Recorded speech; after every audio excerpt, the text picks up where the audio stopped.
मित्रांनो, आज मी तुमच्यासाठी एक नवीन कन्सेप्ट घेऊन आलो आहे. Construction of cable. केबलचं कन्स्ट्रक्शन कसं असतं, त्याच्यामध्ये काय काय पार्ट्स असतात ते आपण बघणार आहोत. तर हे केबल आहे.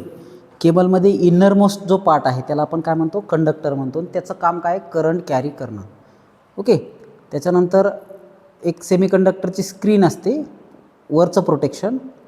त्याच्यानंतर पेपर इन्सुलेशन किंवा PVC टाईपचं इन्सुलेशन असतं, याला प्रायमरी इन्सुलेशन असं म्हणतो.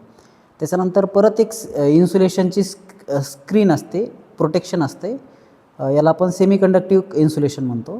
त्याच्यानंतर कंडक्टिंग टेप असतं, अशा मेटलचे हे असतात, बऱ्याच वेळेस हे वॉटर टाईट टेप असतो. आणि त्याच्यानंतर मेटॅलिक शीट असते आणि आउटर ही आहे, याला आपण सर्विंग असं म्हणतो.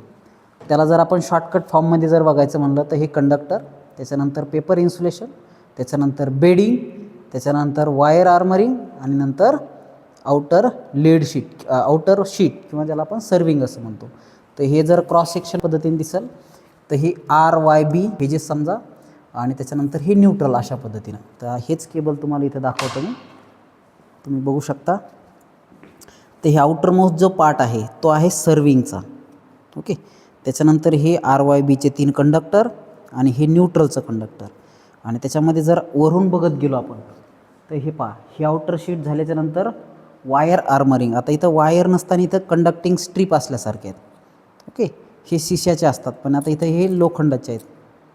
त्याच्यानंतर हे तुमचं परत एक वरचं इन्सुलेशन, बेडिंग म्हणू आपण. ओके. आणि त्याच्यानंतर हे पेपर इन्सुलेशन आणि त्याच्यानंतर हे कोअर. अशा पद्धतीचं कन्स्ट्रक्शन ऑफ केबल आपण बघू शकतो. ओके. तर हे लो प्रेशर केबल आहे. तसे हाय प्रेशरचे सुद्धा केबल असतात.